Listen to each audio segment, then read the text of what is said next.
Je suis à la sortie de la conférence de presse donc avec le père Thomas Rosica.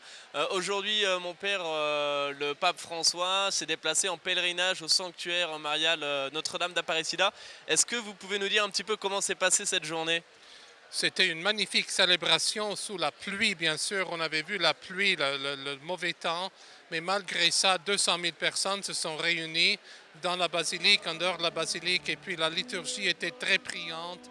Le Saint-Père a demandé la protection de la Vierge Marie pour tous les jeunes qui sont ici, mais aussi il a confié son pontificat à l'image de la Vierge d'Aparecida. C'était très touchant avant la célébration. La musique était splendide, la liturgie, c'était très très belle. Et puis tout de suite après, il est sorti sur l'esplanade, sur la terrasse, et puis c'était la folie pendant quelques minutes. Il a pris la statue de la Vierge, il a béni le peuple, et puis on voyait dans son visage, dans ses gestes, une profonde joie. Il se sentait chez lui, bien dans sa peau.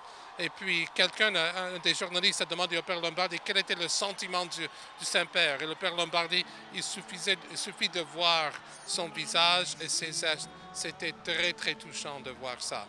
Puis tout de suite après, il a mangé au séminaire d'Aparecida. Le Père Lombardi nous a fait rire en disant qu'après le repas très amical, très simple, le pape insistait de saluer tout le personnel, les cuisiniers, tous ceux et celles qui ont servi à table.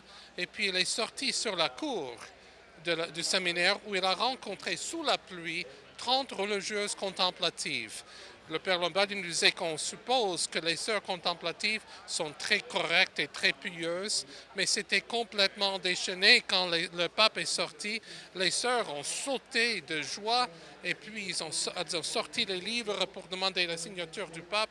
Ils ont dit n'importe quoi et puis elles commençaient à mettre le bras autour du cou du pape en disant « Je veux une photo de vous ». Et le pape a pris des photos personnellement avec ses 30 sœurs.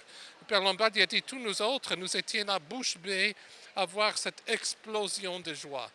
Tandis que pendant que tous les autres étaient très fatigués de ce long voyage, le pape n'a jamais pris un moment de repos. Il était plein d'énergie et d'action tout au long de la route jusqu'à ce soir. Il vient de rentrer d'ailleurs à sa résidence à Soumaré. Alors après ce pèlerinage à Notre-Dame d'Aparecida, le Saint-Père s'est rendu en visite à l'hôpital Saint-François d'Assise, qui est un hôpital spécialisé pour les toxicomanes et les drogués. Quel est le sens de ce déplacement? C'était très émouvant. Ça fait voir la sollicitude, l'intérêt que le pape a vers les jeunes qui sont en crise. Puis il a rencontré 10 toxicodépendants et 10 personnes qui sont dans un programme très important qui est parrainé par la conférence épiscopale italienne.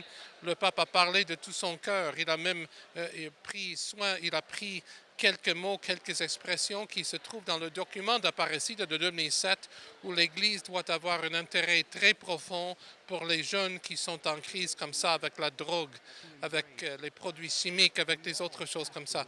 Alors c'était un geste très pastoral qui faisait voir l'amour du pape pour les jeunes. Ça manifestait aussi l'intérêt du pape Benoît XVI pour la même chose. Merci beaucoup, père Thomas Rosica, d'avoir été avec nous ce soir.